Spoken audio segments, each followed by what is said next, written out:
대단히 감사합니다. 제가 말씀을 드리지 않아도 우리 성도님들이 우리 신재철 목사님 그러면 어떤 분인가 하는 것은 잘 아십니다. 참 여러 가지로 할 말이 많지만 믿음에 탁출하신 분이고 굉장히 정직하고 진실한 분이고 그리고 최선을 다해서 충성을 하는 그런 모습이 신 목사님의 참 좋은 모습입니다. 제가 신 목사님에게 참 조금이라도 어떤 신 목사님으로부터 칭찬을 받을 만한 일을 한 적이 없습니다. 신 목사님 가끔 목회 일지에 제 얘기가 있으면 제가 얼마나 부끄러운지 그걸 이럴 때도 다 못 읽고 그냥 둘 때도 있습니다. 그런 말씀을 제가 이렇게 볼 때마다 신 목사님한테 여러 번 부탁을 했습니다. 다른 얘기는 다 좋은데 내 얘기는 빼십시오.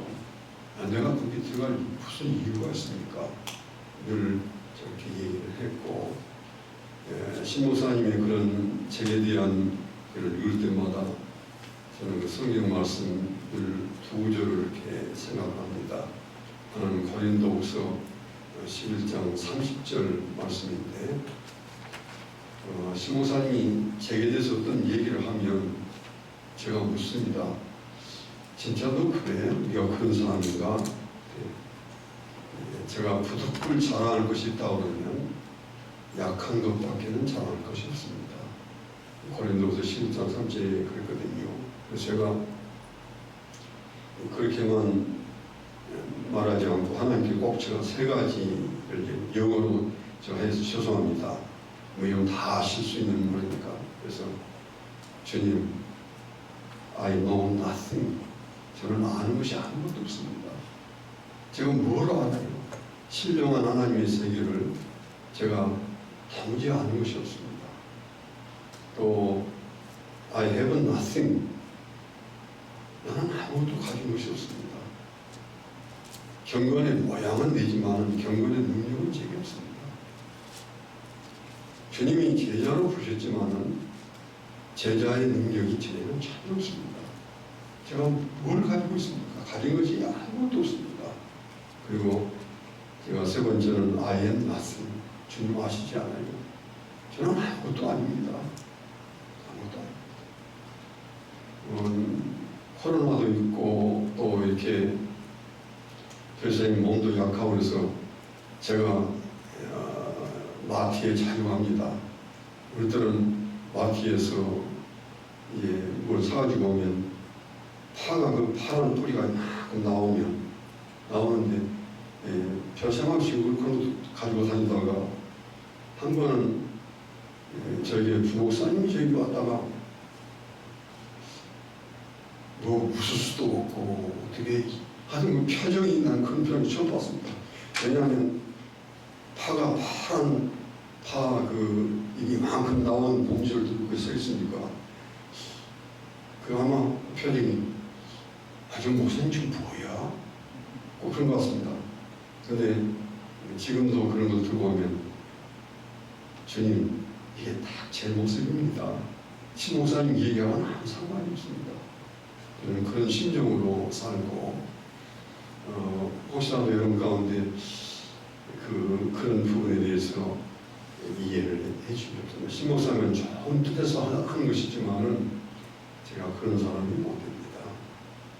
그리고 또 한 가지 제가 생각이 나는 것은 잠언 27장 21절에 보면 사람을 하나님이 시험을 하는데 그는 시험이라고 하는 단련이라고 했습니다만 칭찬으로 사람을 단련한다 했습니다.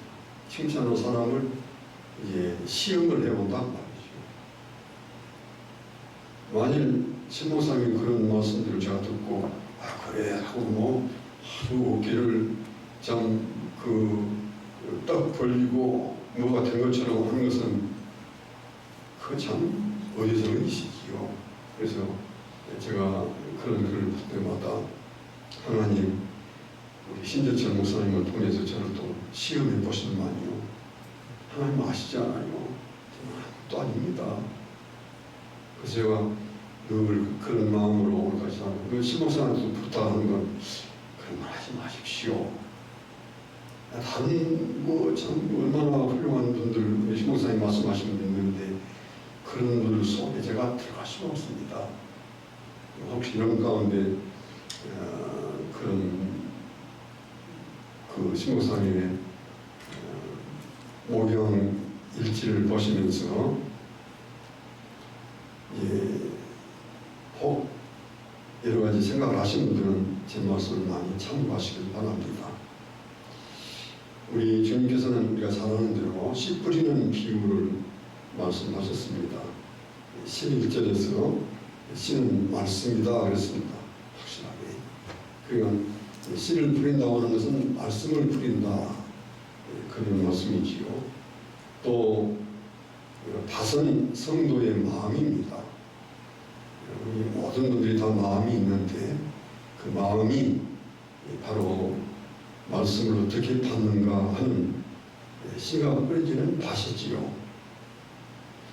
우리는 씨 뿌리는 비유를 보면서 이렇게 이해할 수 있습니다. 교회는 네 종류의 사람이 있다.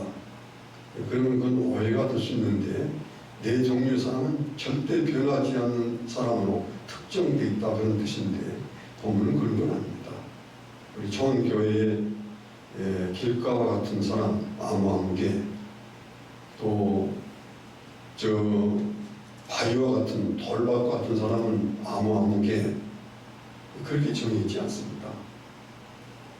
어떤 교회도 딱 사람을 놓고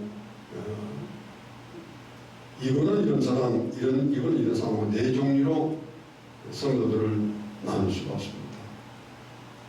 사실 그 네 종류의 밭은 한 사람 안에 있는 밭입니다. 어떤 때는 내가 기가가 되기도 하고, 어떤 때는 내 마음이 바위같이 굳어지기도 하고, 어느 때는 내 마음이 가시밭처럼 되기도 하고, 어느 때는 내 마음이 옥토와 같기도 하고. 그런데 항상 옥토와 같지 않습니다. 시험 들면이고 갑자기 내 마음이 바위처럼 되기도 하고 길가와 같이 됩니다. 그래서 오늘 우리 성도들이 이 말씀을 이해할 때 사람을 교회 안에서 딱 네 종류로 나눌 수 있다, 그렇지 않습니다. 한 사람 안에서 네 가지 밭이 늘 공존한다. 그렇게 우리가 이 말씀을 봐야 이 본문을 잘 이해할 수 있는 말씀이고, 그런 의미에서 우리가 나아가는 성도가 되자, 그렇게 제가 말씀을 정했습니다. 말씀이 길가에 떨어진 것 같은 마음, 길가에 떨어진 것 같은 사람. 그리고 12절 말씀 보면 길가에 있다는 것은 말씀을 들은 자니 저희가 듣고 믿고 구원을 얻지 못하게 하려고 마귀가 와서 그들이 듣고 믿고 구원받지 못하게 하려고 그 말씀을 그 마음에서 빼앗는 것이라. 말씀이 길가에 떨어진 것 같은 사람은 교회 밖에 불신자들 아닙니다. 우리 초원교회 밖에 전혀 예수 믿지 않는 사람들을 길가라 그런 거 아닙니다. 교회 안의 사람, 교회 안에 있는 사람인데, 분명히 성도들 가운데, 우리 성도들 가운데 한 사람인데, 그런데 그 마음이 길가와 같은 마음이에요. 아직 믿음이 없어서 구원받지 못한 사람일 수도 있습니다만은, 반대로 구원받은 사람이지만은 길가와 같은 마음을 가진 경우도 참 많습니다. 교회 와서 말씀을 듣는데 그러나 그의 마음은 완전히 길가와 같습니다. 길가와 같은 마음은 믿지 않는 마음이요, 혹은 믿기는 믿지만 불순종하는 마음입니다. 세례를 받을 수도 있고 교회에 재직이 될 수도 있습니다. 가룟 유다도 예수님의 제자가 됐거든요.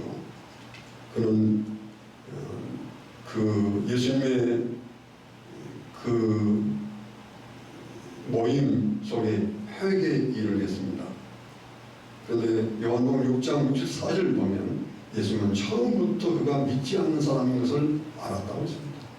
예수님이 한 번도 가는 자가 예수님을 믿지 않을 것이고 끝까지 그는 믿지 않고 마침내 예수님을 팔자인 줄 주님이 아셨어요. 그래도 주님이 12제자를 주님이 삼았습니까? 그것은 우리에게 크게 주님이 가르치시고자 하는 뜻이 있는 겁니다. 우리 가운데 가룟 유다가 얼마나 있을 수 있다는 거예요.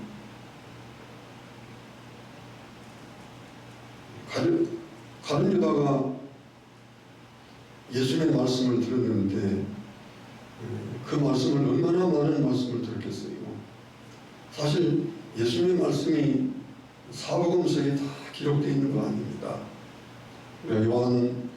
요한복음 21장 20에 보면 예수의 하신 말씀이 이에도 많으니 만일 낱낱이 예수님의 말씀을 다 기록한다 그러면 그 책을 기록한 책을 이 세상에 다 둘 수가 없을 만큼 많다고 했습니다. 우리에게 꼭 필요한 말씀을 간단하게 추려서 사복음서에 넣은 거지요. 예수님의 말씀은 그걸 책으로 다 기록한다고 그러면 어느 도서관에 둘 수도 없고 도서관이 문제가 아니라 이 세상 전체를 도서관에 해도 주님의 말씀을 그곳에 다 책으로 써서 보관할 수 없을 만큼 많은 말씀을 하셨다고 했습니다. 근데 그 모든 말씀을 가룟 유다가 다 들었습니다. 그런데 가룟 유다의 마음에는 한 말씀도 그 마음에 남는 것이 없었습니다. 왜냐하면 그 마음이 길가와 같기 때문에 한 말씀도 없습니다. 아직 믿지 않는 사람이 말씀을 들을 수도 있고 당연히 그런 사람은 그 사람이 듣고 믿고 구원받지 못하게 하려고 말씀을 빼앗아 가겠지요. 믿음이 있으면서도 분명히 구원받은 성도인데 우리 구원받은 성도에게도 이런 일이 일어납니다. 어느 날부터인가 교회 가서 앉아있긴 한데 말씀이 한마디도 귀에 들어오지 않습니다. 마음이 받아들이지도 않습니다. 믿음이 생기지도 않고 구원의 역사가 일어나지도 않습니다.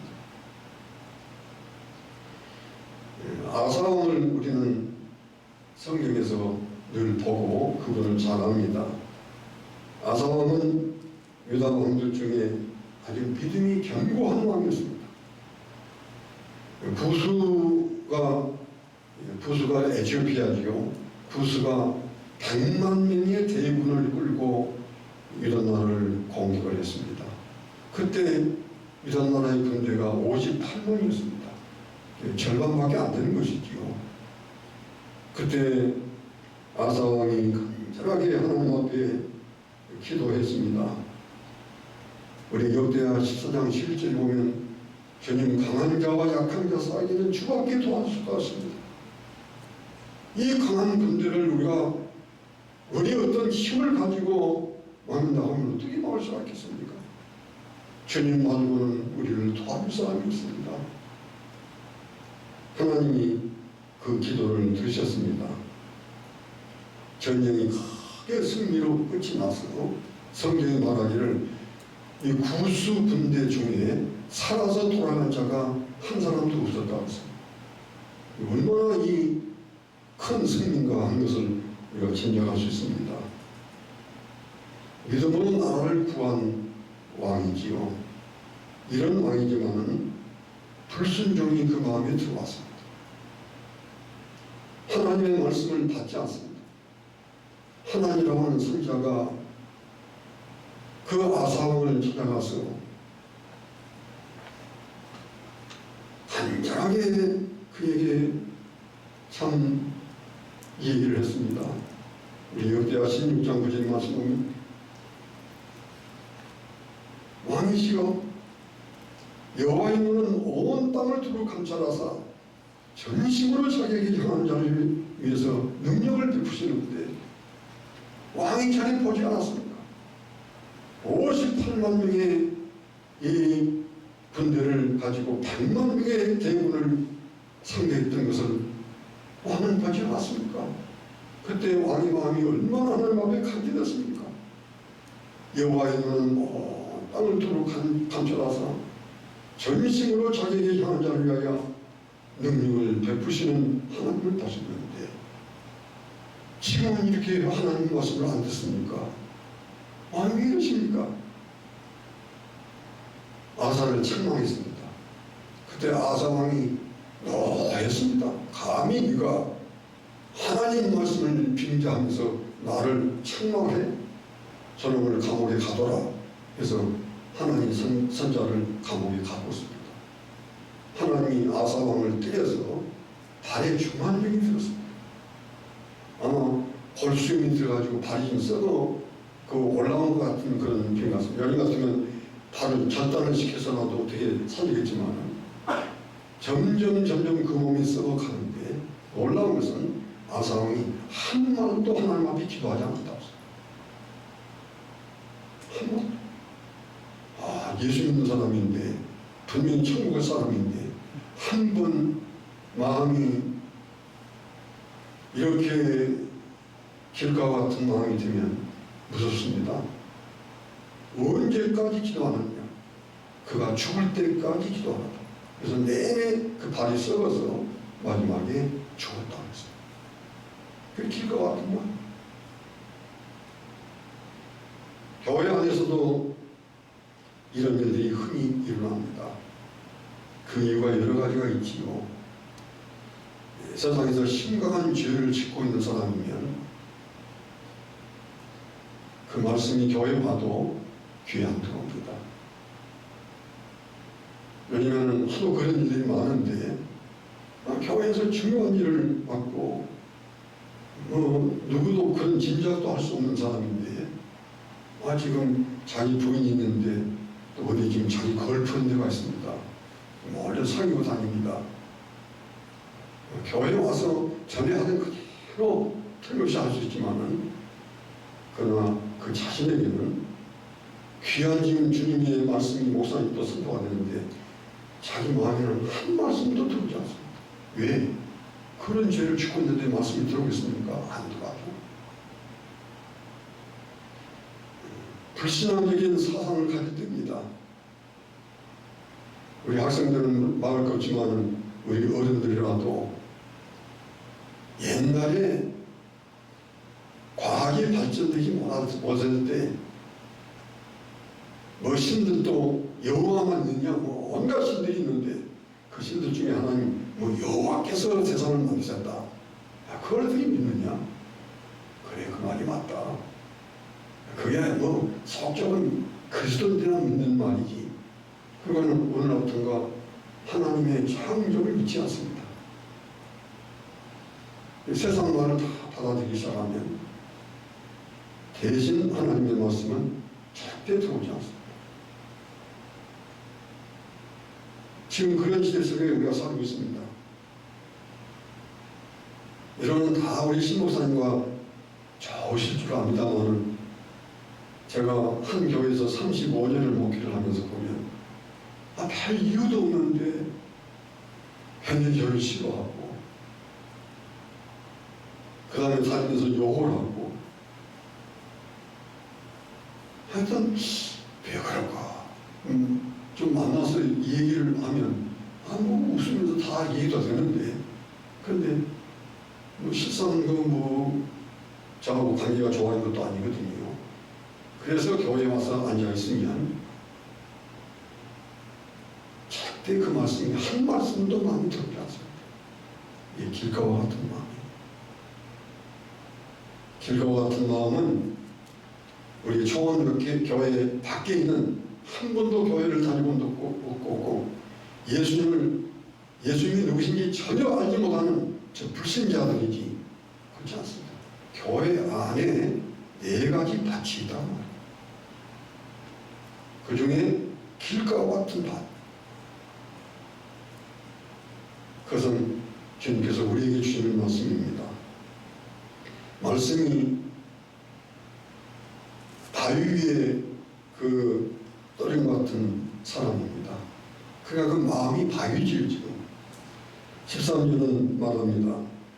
바위에 있다는 것은 말씀을 들을 때 기쁨으로 받으나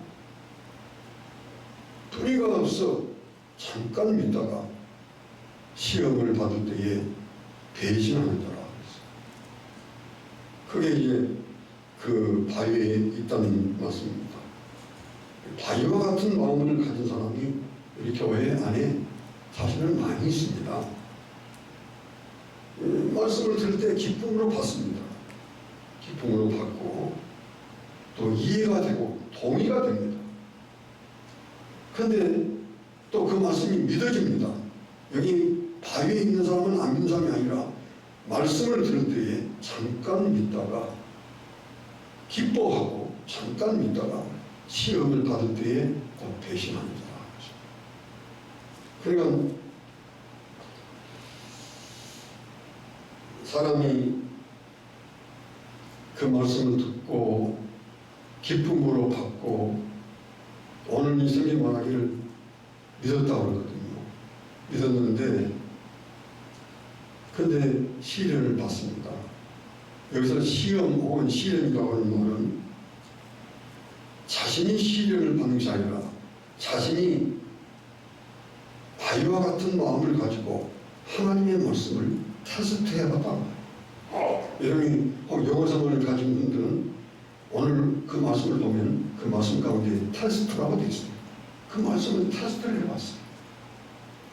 오늘 신 목사님이 이렇게 말씀하시는데 이 말씀이 정말 그런가 하고 테스트를 사도행전 17장 11절에 있는 말씀처럼 베레아 사람은 이 말씀이 그러한가요? 간절한 말씀으로 말씀을 받아 테스트했다. 그건 하나님의 말씀을 더 이해하기 위해서 테스트할 수 있지만 이건 아닙니다. 여기에 바위와 같은 마음을 가진 사람은 그 마음이 어떤 마음이냐면 합리적인 사람, 이성을 중심한 사람. 그래서 자기의 이성을 가지고 자기 머리를 가지고 하나님 말씀을 테스트를 해는 거예요. 그러면 일반적으로 그 말씀이 곧 그 마음에서 사라집니다. 여기 배반하는 자라고 하는 말은 여러분들이 이제 원어 성경이 이렇게 되어 있으니까 이해를 돕기 위해서 제가 드린 말씀입니다만 여러분이 가지고 있는 영어 성경에서는 fall away 그랬습니다. 그 말씀이 떨어져 나갔다. 그러면 우리가 배반했다는 말을 보다는 그 말씀을 이해하기 쉽지 않아요. 바위는 뭐냐? 이성이에요. 자기의 이성을 가지고 그 말씀을 테스트를 해봤어요. 테스트를 해보니까 에이구 그렇지. 옛날에 참 과학이 발전되지 않았을 때는 이걸 믿겠지만 지금 좀 비가 좀 그렇다 하면 금방 그 말씀이 자기에서 떨어져. 그래서 분명히 교회에 가서 한 시간 예배 드릴 때 기쁨으로 그 말씀을 받았어요. 그리고 잠깐 믿었어요. 그런데 집에 가서 가만히 앉아가지고 그 말씀을 테스트를 해봅니다. 이성으로. 그 다음에 그러니까 당장 자기 마음에 답이 오지요. 그래서 그 말씀이 그 귀한 말씀이 그 마음에서 fall away 다 떨어져 나갔다. 그게 이제 그 바위에 있는 돌박과 같은 마음입니다. 합리주의와 이성주의, 경험주의가 과학입니다. 이걸 우리가 보통 과학 혹은 수학, 물리학 그런 말을 씁니다만 그게 뭐냐? 합리주의, 이성주의. 독일에서는 이성주의면 영국에서는 이성주의 안 하고 경험주의라고 합니다. 조금은 다른 것 같지만 결국은 다 이성주의예요. 이성을 가지고 합리를 풀 수도 있고 이성을 가지고 경험을 얘기할 수도 있습니다만 다 비슷한 얘기들이에요. 여러분, 성경 말씀이 합리적입니까? 그 보리떡 5개와 물고기 2마리 가지고 5,000명을 먹였다는 말이 합리성 있는가요? 합리지 않지요. 이 지혜 맞습니까? 어디 가서 얘기해봤어요? 초등학교도 안 다닌 한 6살 된 아이한테 그 말을 하면 에이 이거 말도 안 되네 그럴 거예요. 그 아이의 머리에도 이 지혜가 맞는 거예요. 그게 이제 바위와 같은 인간의 이성.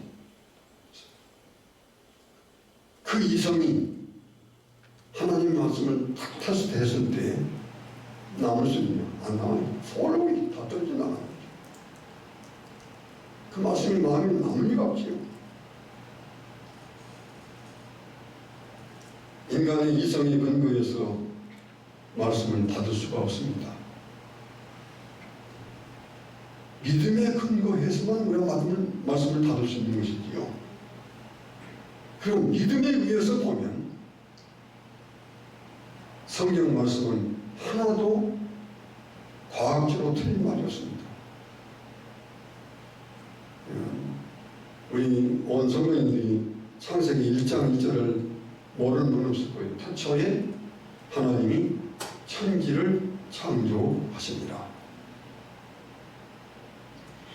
천지 그러니까 대단한 것은 넷째 날 해와 달과 별들을 만들었으니까 창세기 1장 1절은 거기 해와 달과 별들이 없어요. 맨 첫째 날 하나님이 그러니까 이것도 천지 그러니까 우리가 얼른 이해가 어렵습니다. 본래 이 성경에 쓴 원어의 그 원어에는 하나님이 태초에 하나님이 지구와 공간을 만드셨다고 합니다. 공간. 과학자들이 지금 그럽니다. 이 넓은 우주 공간이 무한된가 한정이 있는가? 당연히 과학자들은 무한대는 끝도 끝도 없이 어디를 가도 이 우주에는 끝이 없다. 그러나 우주는 끝이 있습니다. 왜? 하나님이 처음부터 하늘이라는 큰 공간을 만들고 그 공간 안에 지구를 딱 만들었어요. 창세기 1장 1절이에요. 그리고 우리가 욥기 26장 7절 보면 그 말씀을 조금 더 해석을 합니다. 욥기 26장 7절에 그는 북편 하늘을 호응해 펴시고 우주 공간을 북편 하늘이라 그러는데 이걸 우리가 과학적으로 지금도 우리가 과학자들이 예수님 과학자들이 그 무슨 말씀인지 아직 잘 이해를 못합니다. 그러나 분명한 것은 무한대의 우주가 아니라 확실히 하나님이 정해놓으신 정한 우주 공간이 있어요. 그 우주 공간 속에 지구를 만드시고 지구를 물로 쌓았는데 그때 맨 처음에 첫날은 땅이 하나도 안 보였습니다. 왜냐하면 이 지구 자체가 물로 쌓여 있으니까. 그렇지 않습니까? 태초에 하나님이 천지를 창조하시니라. 땅은 혼돈하고, 혼돈하다는 말은 요즘에 화성 사진이 자꾸 오지요. 그것은 혼돈이라고 해요. 폼네스라고 합니다. 영어적으로는 폼네스. 아직은 어떤 형태가 없다는 말이에요. 그냥 이렇게 물로만 지구가 이렇게 쌓여 있는 것이지 어떤 폼이 아직은 없어요. 그리고 공허하며, 공허하는 것은 주인이 없는 상태를 공허하다고 합니다. 허전하다. 집을 잘 지어놓고도 아직 주인이 이사를 안 왔습니다. 그럼 어떤 사람이 구경하러 갔다가 아이고 집은 잘 지었는데 뭐 주인이 없으니까 쓸쓸하네. 그 공허하다는 말이 쓸쓸하다는 말입니다. 지구에 주인이 없어요. 얼마나 분명하니.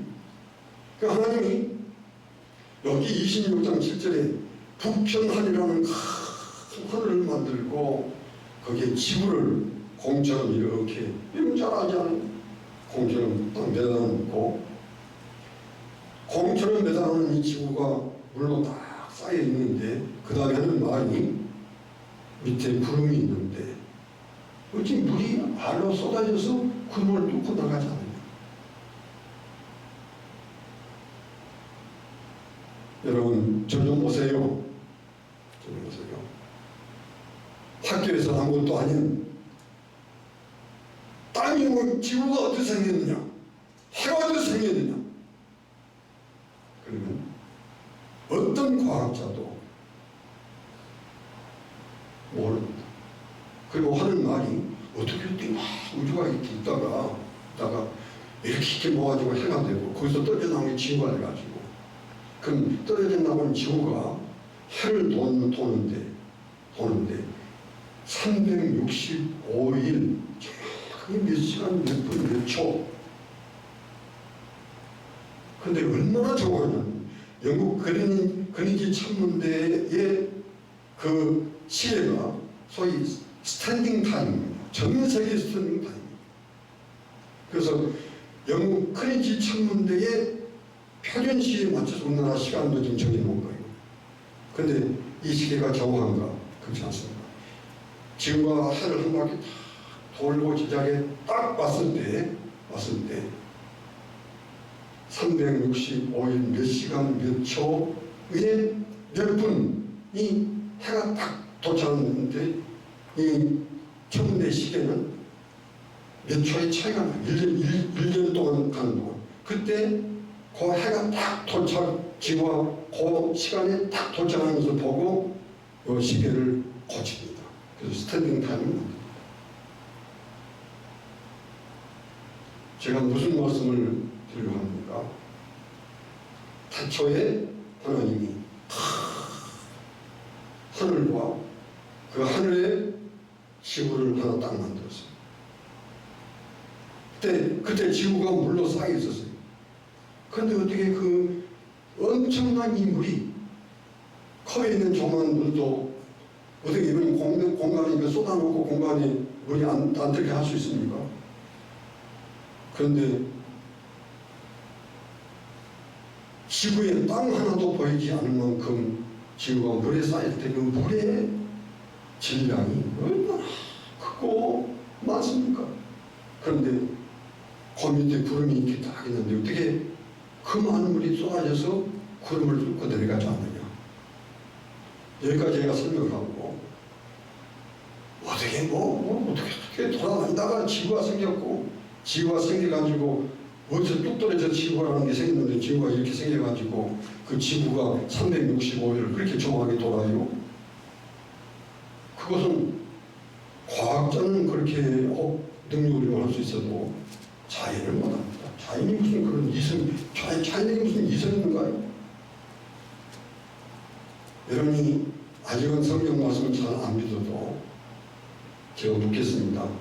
과학의 말이 과학적입니까? 성경의 말이 과학적입니까? 양심적으로 대답해 보세요.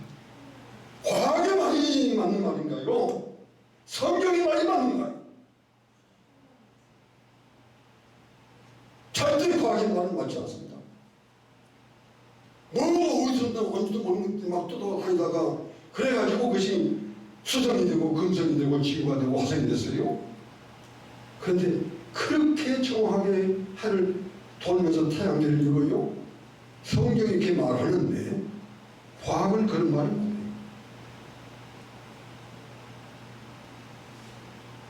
그래가지고 그 머리 가지고 에이구 하나님이 천지를 창조했어. 여러분 성경 창세기 1장 2장만 해도 그렇습니다.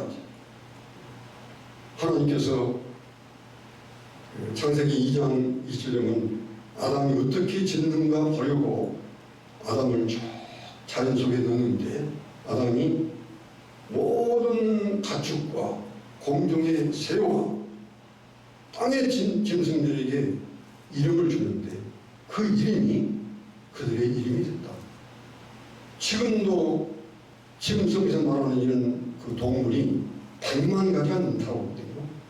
그때는 지금 많은 몇 종이 됐는데도 100만 가지 넘는데 그때는 200만 가지, 300만 가지가 됐을 거 아니겠습니까? 아담이 100만 마리 200만 마리의 공중의 새와 가축과 땅의 모든 짐승들에게 많은 땅에 기른 짐승까지라도 이름을 줬어요. 근데 그 다음날 아담이 딱 일어나서 저 소를 보고 내가 얘가 왜 이름을 지었더라? 그럼 뭐 지나면 안 하지요? 아니요. 정확하게 기억했어요. 이런 인간의 이성이, 아담의 그런 이성이 타락하지 않고 지금까지 있다 보면 자동차는 없을 거예요. 그게 무슨 뭐 이렇게 지구를 지금 많게 하는 자동차가 필요합니까? 비행기가 어디 필요했어요? 아마 조그마한 호주머니에다가 이만한 하나 딱 집어넣으면, 집어넣고 그 다음에 포단만 하나 쭉 넣으면 이걸 뿡 해서 한 5분 안에 저 종로까지 가고, 미국 좀 갔다 와야 되면 한 15분 안에 미국 갔다 오고, 그렇게 화성에 가서 지금 우리가 예배 드릴지도 모릅니다. 그게 굉장히 과학적인 말입니다.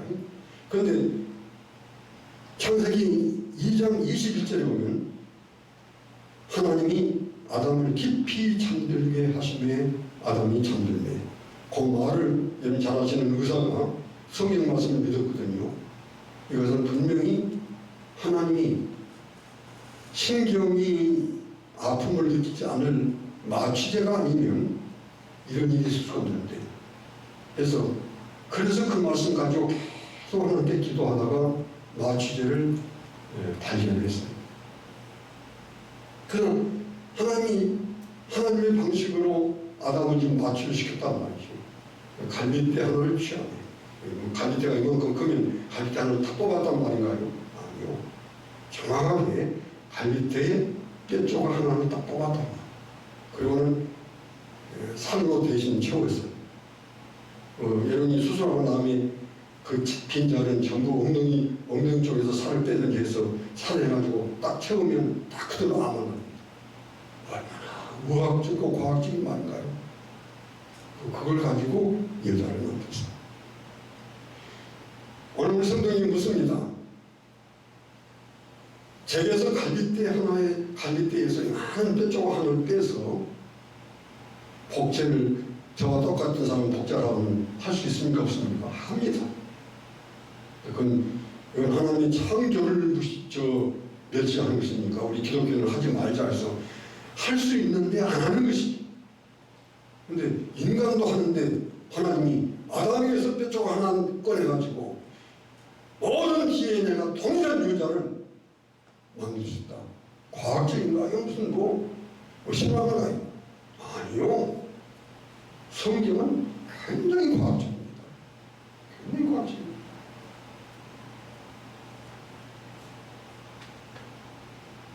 여러분,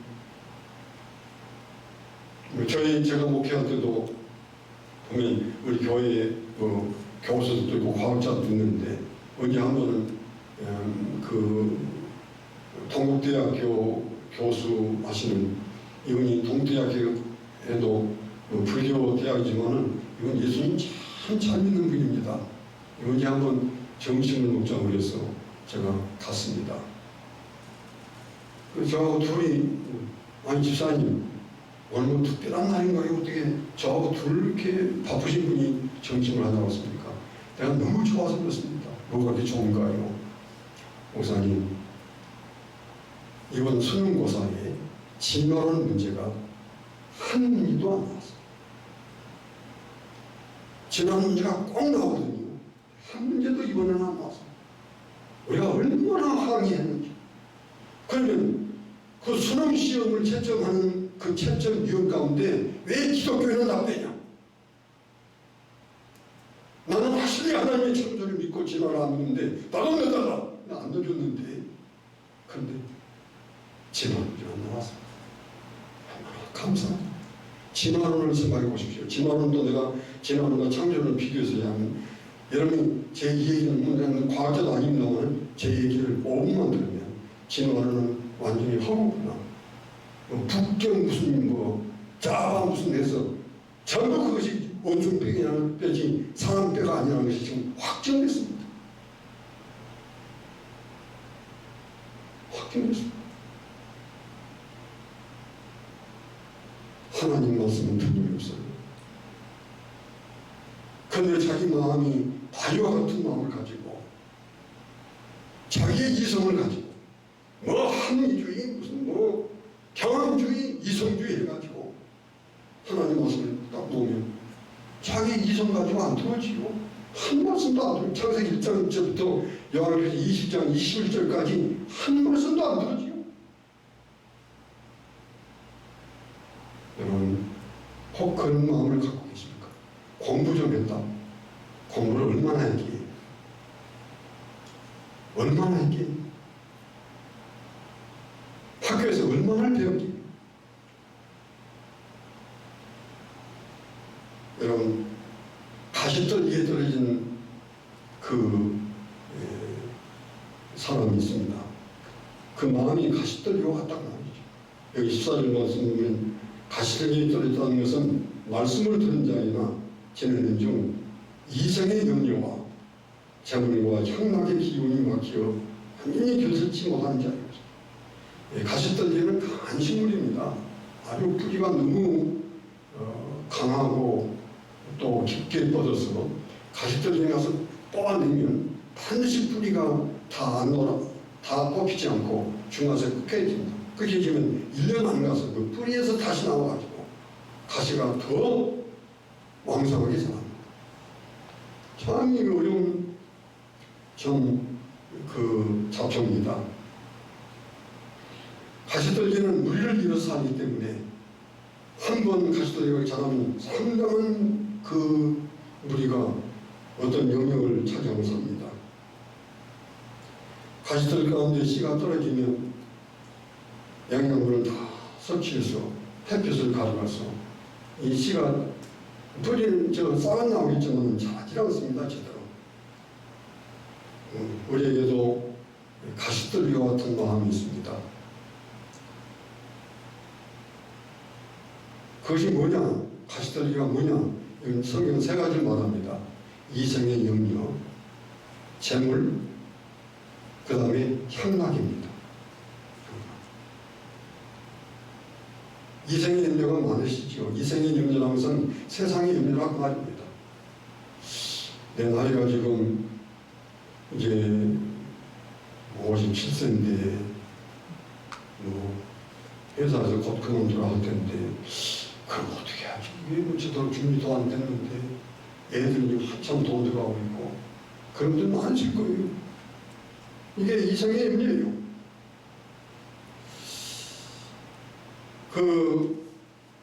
자녀들을 보면 믿음으로 살았으면 좋겠는데 단순히 교회는 그저 다니지만 성경 한 번 보는 것을 읽는 것을 본 적이 없고 기도 한 번 한 것을 본 적이 없는데 저도 그런 얘기 많이 듣습니다. 어느 날은 어느 분이 와서 목사님 우리 딸 경숙이가요 경숙이를 요즘에 보면서 나는 이 장래를 확실하게 내가 확신하고 이제 염려를 안 해요. 왜 무슨 일이 있는가요?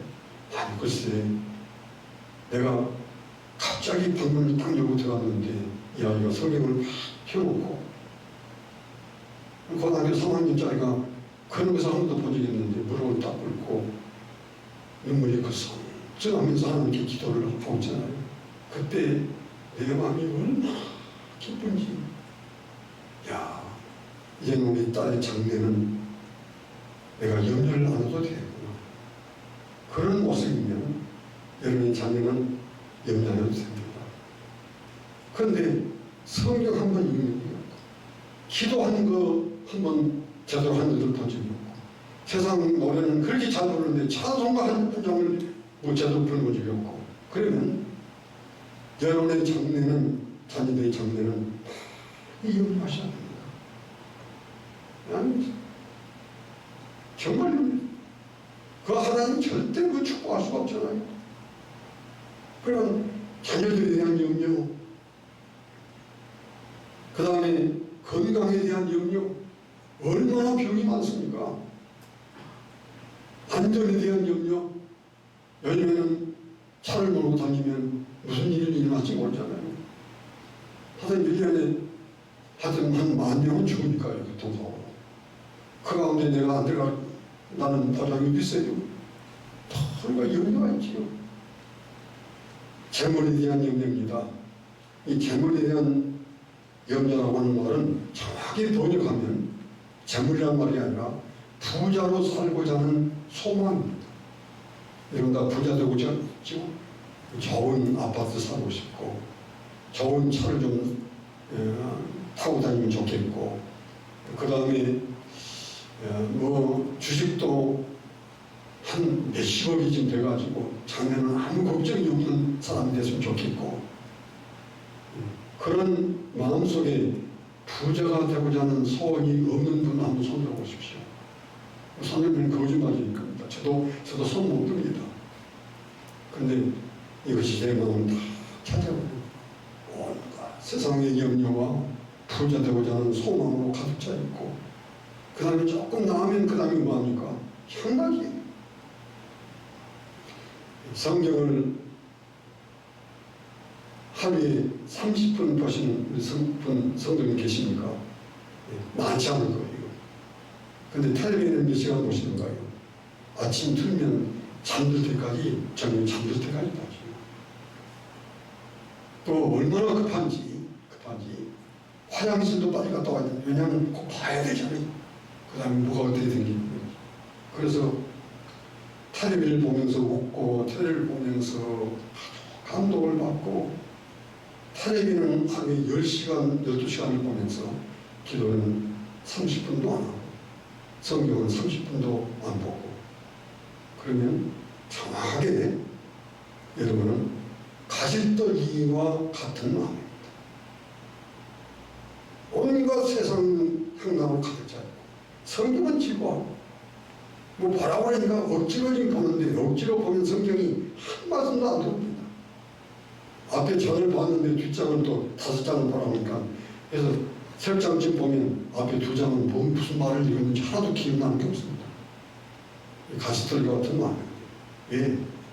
향락이 그 마음을 뺏어 부자 되고자 하는 소망이 그 마음을 다 채우고 있고 온갖 세상 근심이 그 마음을 채우고 있으면 하나님 말씀이 잘할 수가 없어요. 절대 잘하지 않습니다. 여러분 말씀이 좋은 땅에 떨어졌습니다. 여기 15절 말씀 보면 좋은 땅에 있다는 것은 착하고 좋은 마음으로 말씀을 듣고 지키어 인대로 결실하는 자니라. 그렇습니다. 좋은 땅은 착하고 좋은 마음입니다. 중생한 이후 그리스도 안에서 새로워진 마음이지요. 착하고 좋은 마음으로 말씀을 듣습니다. 마태복음 13장 23절은 똑같이 이 씨 뿌리는 비유를 말씀하시면서 그냥 말씀이 좋은 땅에 떨어졌다 이렇게 말씀하지 않고 말씀을 듣고 깨닫는 자라고 했어요. 그러니까 여러분의 하나님 말씀 믿는 속에 확실하게 딱 들어가서 깨달아지면 여러분의 마음은 착하고 좋은 마음이고 옥토입니다. 말씀을 들었는데 이해는 됐어요.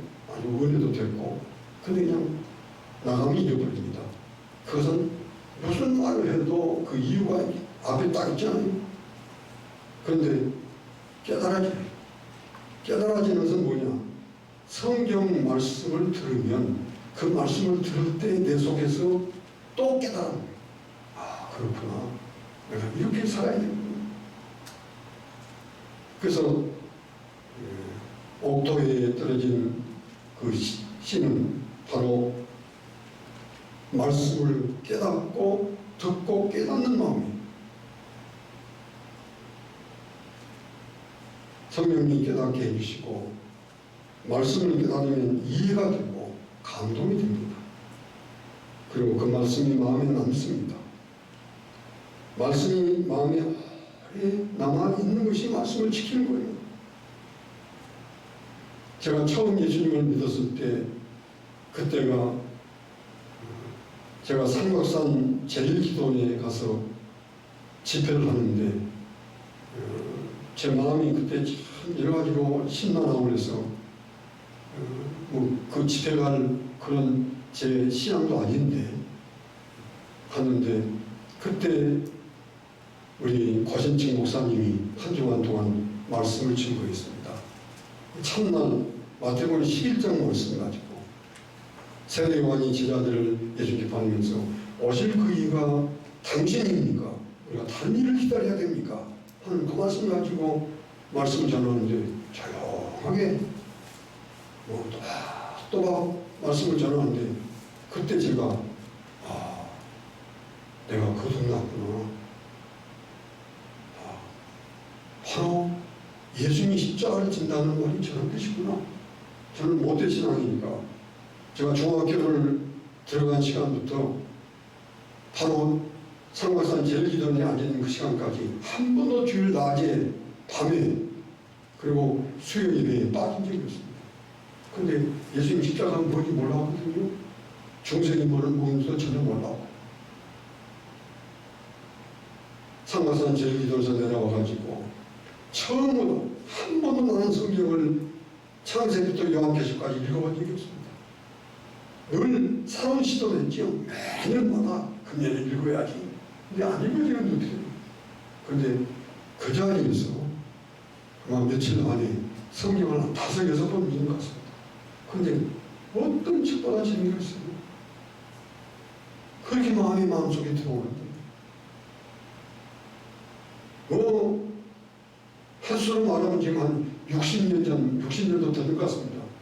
그때 그런데 그때 그 목사님이 말씀을 하나 마태복음 10장 가지고 전했을 때 그게 지금도 그 본문이 그대로 생각나고 그 말씀이 지금도 마음에 남습니다. 왜? 하나님 말씀은 가장 우리 속에 변화하시는 거거든요. 그때부터 제가 예수님이 됐고요.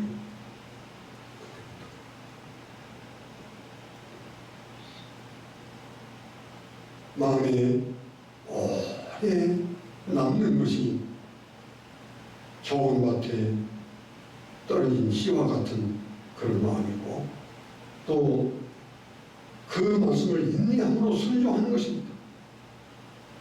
마가복음 4장 20절은 여러분 잘 아시는 대로 역시 씨 뿌리는 비유를 말씀하시면서 30배, 60배, 100배의 결실을 맺는 것입니다. 그 말씀을 여러분이 조금 더 풀어서 얘기한다면 예수님이 30배, 60배, 100배 한 대표적인 숫자를 얘기하는 것이지요. 2배, 3배 된 사람도 있고 10배가 된 사람도 있고 15배가 된 사람도 있고 25배가 된 사람도 있고 그 다음에 42배가 된 사람도 있고 58배가 된 사람도 있고 그렇게 여러분이 이해를 하시죠. 주님을 영접하고 주님의 소중한 백성이 된 이후에 여러분의 믿음의 삶은 지금 몇 배입니까? 몇 배입니까? 그대로인가요? 그대로면 절대 좋은 밭에 뿌려있는 시간이지. 몇 배인가요? 98배가 되는 분도 있고 어떤 분은 99배가 되는 분도 있고 다 다를 수 있습니다. 여러분 제가 시간이 있기 때문에 곧 말씀을 마치겠습니다. 우리가 성경에서 우리 성도님들이 성경을 읽으면서 저한테 질문한 것 중에 자주 질문하는 그 말씀이 있습니다. 목사님 마태복음 11장 10절에 보니까 세례 요한의 때부터 지금까지 천국은 침노를 당하니 침노하는 자가 빼앗는다. 그건 무슨 말씀인가요? 천국을 간 침노해가지고 빼앗는다. 그냥 우리 어떤 우리의 노력과 힘을 가지고 천국을 얻는다고 말인가요? 그렇게 이제 그 말씀을 보고 묻는 분들이 종종 있습니다.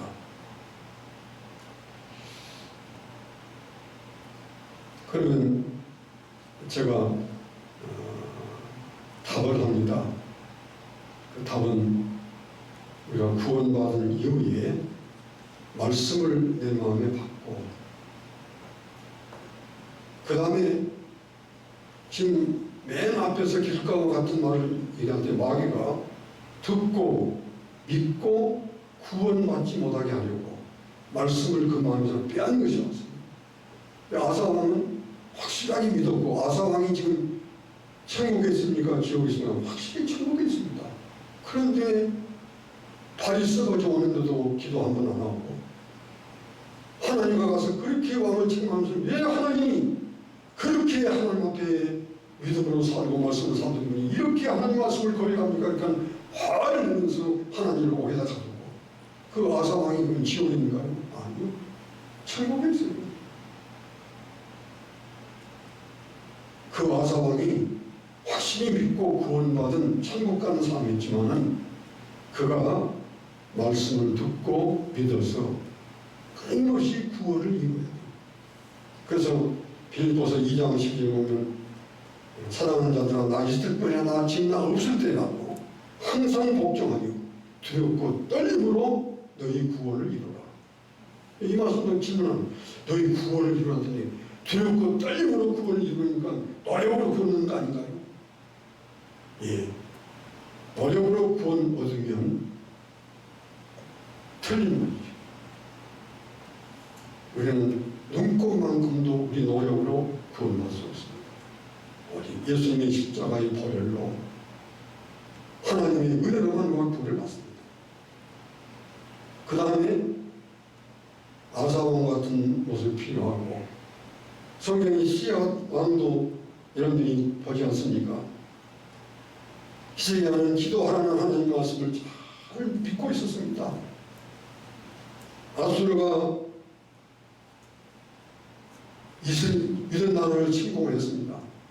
여러분이 세계사를 배우면 이 세상에서 가장 무서운 나라가 어떤 나라인가요? 아시리아입니다. 아시리아가 아주 잔인하고 무서운 나라입니다. 그런데 아시리아가 예루살렘을 격렬히 포위하고 히스기야 왕한테 얘기를 합니다. 이제라도 성문을 열고 항복해라. 그러면 우리가 너희들 다 죽이지는 않을 거다. 근데 너희들이 대답을 내가 한다. 하나님이 우리와 함께 하시기 때문에 우리는 망하지 않는다. 너희들 그렇게 얘기를 하겠지. 너희가 여호와 하나님을 믿듯이 우리가 세계를 다 지금 점령을 했는데, 어떤 나라도 너희처럼 그렇게 자신들의 신을 믿지 않는 나라가 없었다.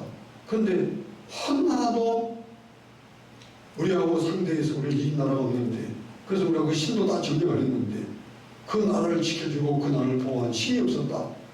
그런데 여호와 하나님이라고 뭐 별거 있느냐?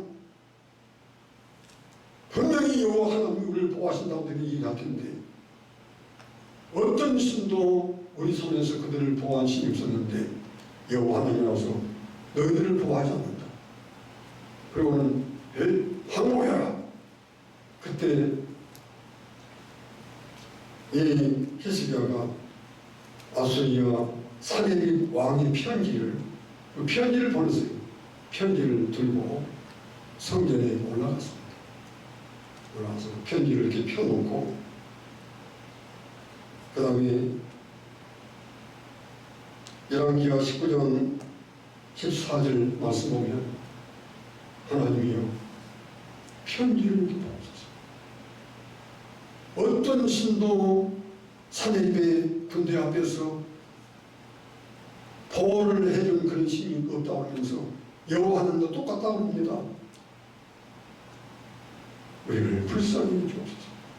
밤을 새워가면서 기도했습니다. 그런데 놀라운 것은 그 밤에, 어떤 밤인가요? 히스기야가 눈물로 사내립의 편지를 펴놓고 기도하는 그 밤에 하나님이 답을 주고 다 보내실 필요도 없고 천사 한 사람을 보내서, 야, 너 가서 내가 네게 권세를 줄 테니까 다 영물쳐라. 그래서 그 천사 한 사람이 와서 그 군대가 18만 5천 명이었습니다. 대군이지요. 18만 5천 명이면 얼마나 큰 군대가요. 그 18만 5천 명 군대가 왕과 몇 사람을 빼놓고는 그날 밤에 지나고 나니까 그냥 그 자리에서 다 시체예요. 잠자는 자서 다 시체가 된 거예요. 사내들이 그냥 몇 사람 데려오는 받았는데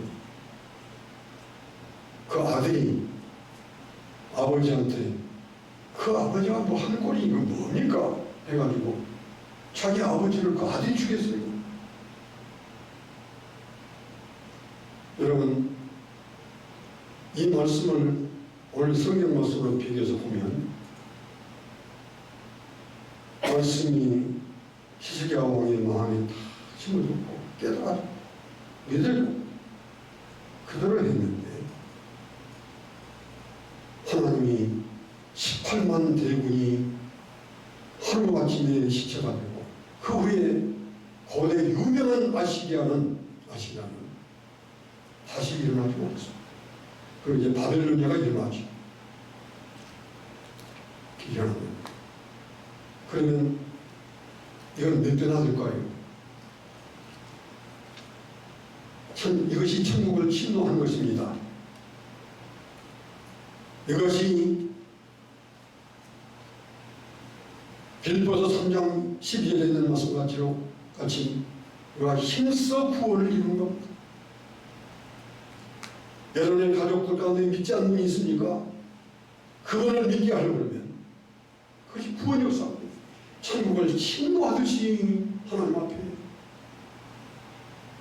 간절하게 하나님 앞에 기도하면서 두렵고 떨림으로 구원을 이루어가고 있는데 나는 구원받았는데 우리 남편은 구원받지 못하고 하나님 불쌍히 해주십시오.